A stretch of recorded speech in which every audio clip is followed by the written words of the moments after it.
How I almost lost my perfect husband of 20 years due to a need for attention and validation from another man.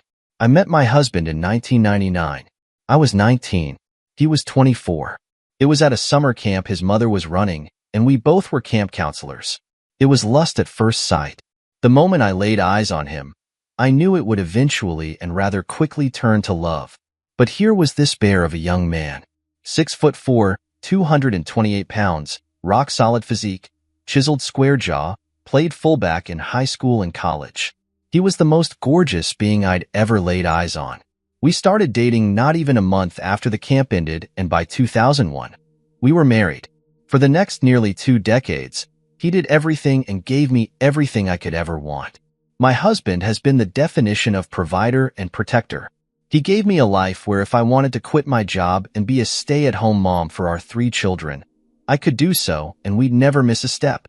My income is supplemental at best. I make a good amount, but my husband's take-home dwarfs my own. So how the hell, or more importantly, why the hell did I cheat on him for 9 months? Selfishness. Plain and simple. He's the only man I'd ever been intimate with up until my affair. Sure, he showed me plenty of affection and our sex life was awesome, but I never had my crazy 20s. I felt like he showed me love and affection because he had to be being my husband. We live in a decent-sized town in South Carolina, but generally everyone knows someone who knows the next person. You get the idea. So the vast majority of people knew that I was O's wife. So I never got the dreaded award. Attention. That's where M came into the picture. M worked for my company, but one of the Northeast offices. My company was doing an aggressive expansion in the South region, and he was moved to my office around June of 2019. His main task was to facilitate transitional expansion and train who was ultimately going to be his position in the region. Me. M was the polar opposite of my husband. My husband is a big, rugged outdoorsman. He powerlifts, is covered in tattoos, has long hair and a big bushy beard, but is soft-spoken. Not introverted, but not boastful. He's a pious, humble man. M is slender, dresses in designer names, drove an Audi RS5, and was very outspoken and headstrong. He also had a silver tongue, and I admit I fell for it. Naturally, we worked quite closely, and M would pay me all kinds of compliments. It started out work-related, but evolved to subtle compliments of my appearance, and I lapped the attention up. I was smitten by him. He wrapped his tendrils around me, and I was too foolish to resist him. I confided in him. I began returning his affection because I was hooked on the idea of this clean-cut, pretty boy showering me with adoration. I had it justified in my mind that I wanted to experience this because it was new and exciting. In hindsight, it was the dumbest reasoning I've ever imagined. By August, it was a full-blown emotional affair, and Halloween of 2019 is where it became physical. At the company Halloween party, I went with a few of my friends. Normally, O would come, but he was just 3 months removed of neck surgery and in no condition to party. So he told me to go on and have a good time. M and I met up at the tail end of the party and ended up back at his place.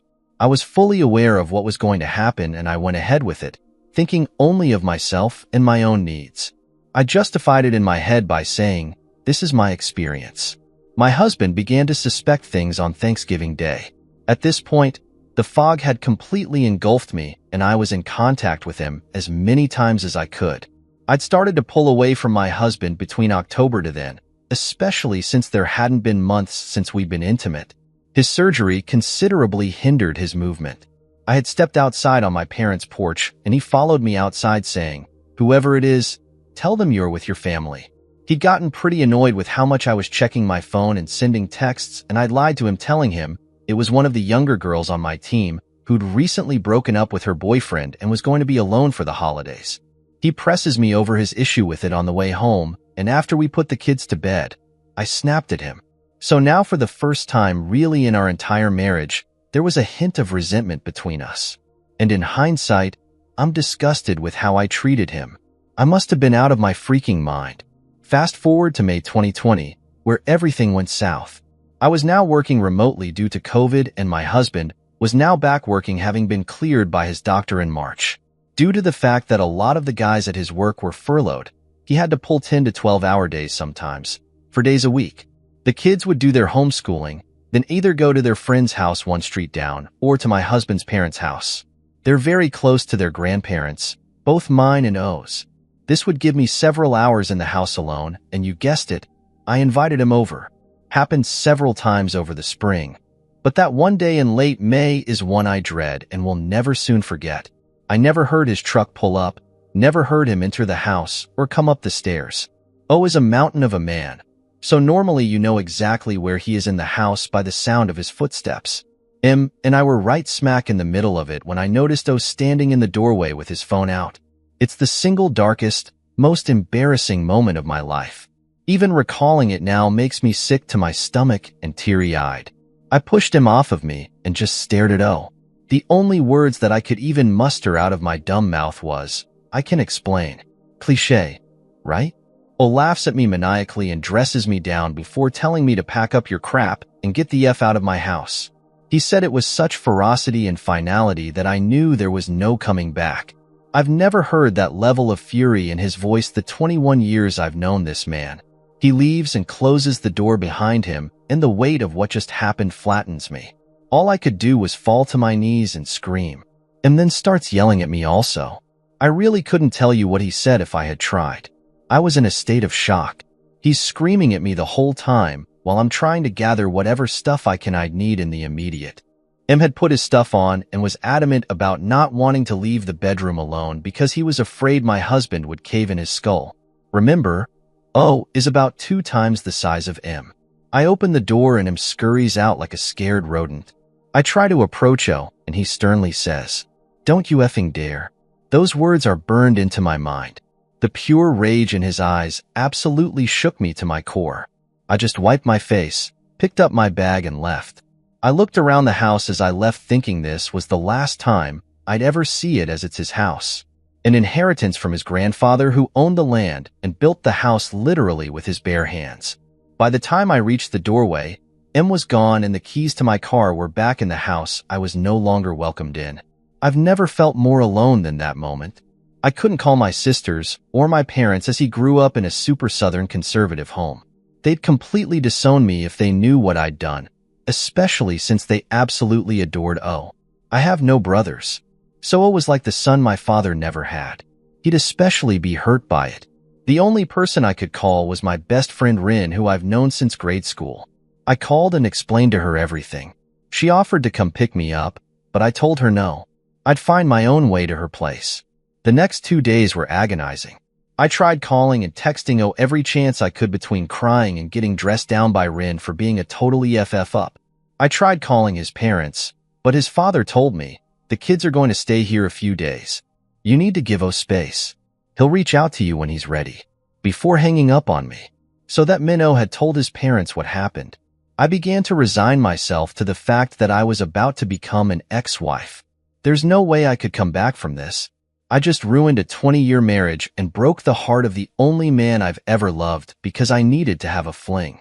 But then D-Day +3, he finally answered me and told me I could come home. Rin drove me back, and upon going inside we sit on the couch. Rin's right beside me as O tears me a new one. In 21 years, he's never so much as raised his voice at me, and here he was shouting at me for a good 40 minutes it felt. He asked me why I did what I did and I answered him honestly. I didn't gaslight or lie. I effed up. I owned it. I'm not ashamed to say I begged on my knees for him not to leave me. He tells me after all of it, he's not going to file for divorce. But things are about to change, and not for the better for me. It appears he'd spent the days apart from me devising terms of reconciliation, which included me resigning from my job, cutting all contact from him, giving all of M's contact info so he could monitor if M tries to contact me himself, and signing a post-op later in the week. There was another stipulation he made that I won't mention because I don't want anyone to think he's a horrible person. He's not. I deserved all I brought upon myself for breaking my vows to him. I accepted his terms willingly. 2 days later, we met with the family lawyer he had contacted and I signed the post-op. No lawyer of my own because I wasn't contesting what I did. It's been 7 months since, and I do everything and anything I can to try and ease his hurt. And he is hurting. We're doing couples counseling, and I see a therapist 2 times a week to deal with my own feeling and come to terms with what I did. He puts on a brave face in front of everyone as the only people who know are us, Rin, his parents and Em. But it tears me to shreds seeing how much I wounded him. He was always a jovial, warm-hearted person. It's hard to find that warmth anymore. He tries. He really does. But I broke his spirit with what I did, and I'm ashamed of myself for it. I couldn't even look at myself in the mirror to the point where I cut my hair and dyed it dark brown. I'm naturally strawberry blonde because I couldn't stand what stared back at me. I don't try to smother him. I give him space. I watch. If he asks something of me, I do it willingly and with no questions asked.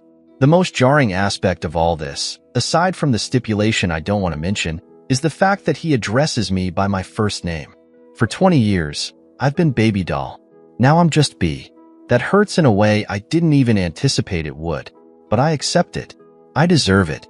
And if I want to earn my title of baby doll back, I have to build back his trust in me and restore his manhood. I have to be better than what I was before. He's afforded me a second chance I rightly don't deserve, and I refuse to take it or him for granted. Never again will I stray. Never again will I give him reasons to lose faith in me. I love my husband to the core of my being, and I will do anything I can within my God-given ability to show him that. Today is our 20th anniversary. This morning while we were eating breakfast with the kids, he kissed me on the lips for the first time since D-Day and said, "Happy New Year."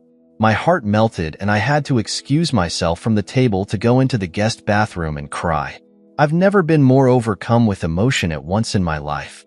Happiness, sadness, shame, regret. I think I had an anxiety attack, to be honest. A few minutes later, he comes into the bathroom and I just run into his arms. I squeeze him as hard as my tiny self can around his waist, bury my face in his chest, and ugly cry another 10 minutes.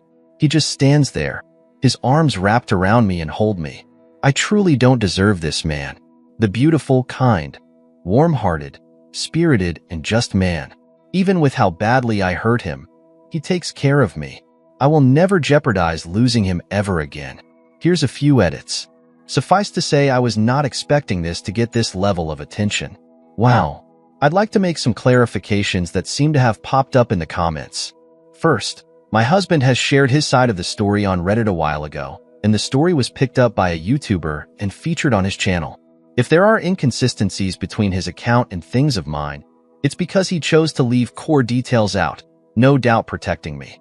Whereas I've chosen to be completely forthcoming with my account aside from omitting the stipulation and not giving a number to how many times I'd been intimate with M. My husband knows the number. I chose not to mention it because it's a trigger. Second, since the cat of the stipulation is out of the bag and my husband has read the post, as I mentioned before, he floats around these subs himself. He's given me permission to say since he did mention it in his post when he made it.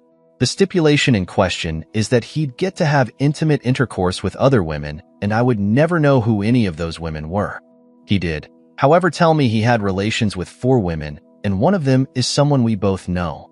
I have no idea who it is, and I don't ever want to know. He did this between the months of June to October. I think he stopped in October. I'm not 100% sure.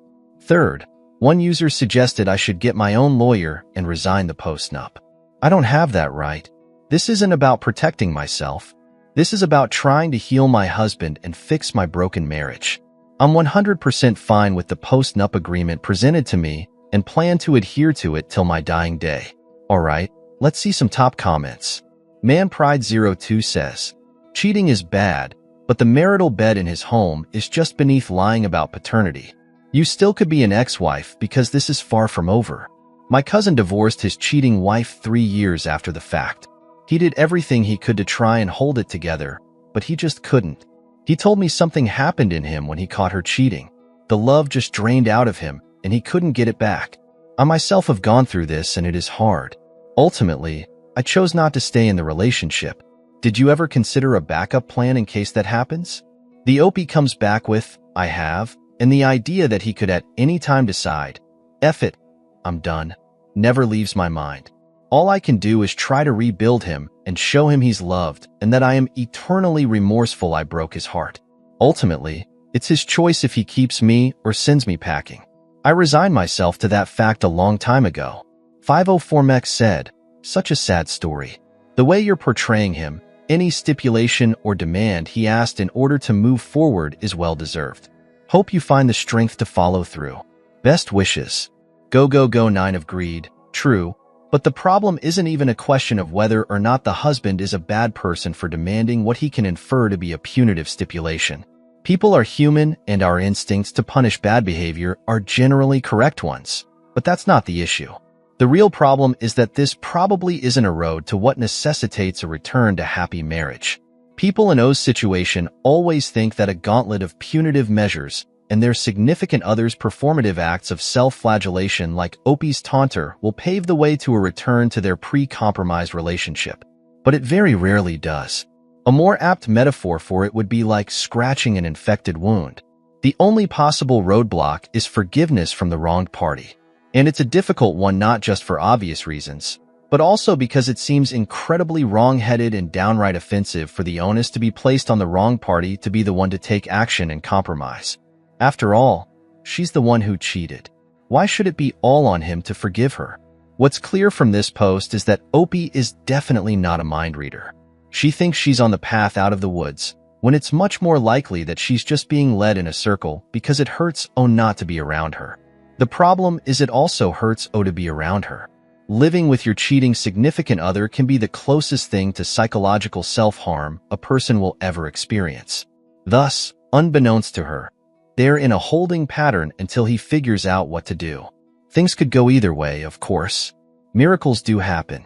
But walking in on your wife in a cinematic height of her betrayal is a special kind of faces of death video that will probably be seared into this guy's mind well into his 80s.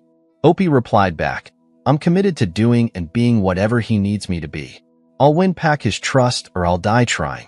Go, go, go. 9 retorts. So this is something that's a bit critical to understand. Just as he was, as you described, the perfect husband, and yet you strayed away. You can now be the perfect wife, or as close as a person can be at this point, and your marriage might still fail. The critical point being, as you taught him so well, that a person can do everything right in their lives and still lose. We actually control very little of the outcomes of our lives. This is why trust is so highly regarded, because it's one of the ways in which we can majorly influence how things turn out for us. The Opie still wants to believe. Whatever the outcome and consequences are, I'm prepared to face them. Even if 10 years turn out, he all of a sudden decides he can't stand being with me anymore. I'm prepared for it. I'm not kidding myself that things will go as I hope they will. I can only do what I can to influence them in that direction. The final decision is his to make, and whatever choice that is, I'll accept it willingly and with no resistance. And finally, a quote from Lump But Cat. Reminds me of this shirt I had once. By far the best shirt I ever owned. Fit perfect, never out of style, compliments all the time. Then it got this awful stain on it. Tried and tried to remove it. Nothing worked. Tried everything. YouTube, blogs, various products. Nothing worked. Just couldn't part with it. So I kept it. Couldn't wear it. So I guess a lot of sentimental value. Memories. Eventually, I realized it had no real value to me anymore. Looking at it kind of made me sad anyway. Finally discarded it after a few years. Point here is you will need to work harder than ever, forever, to sustain and create value from your husband in your relationship. As in my metaphor, you have stained the marriage. Something both of you will carry for your lives.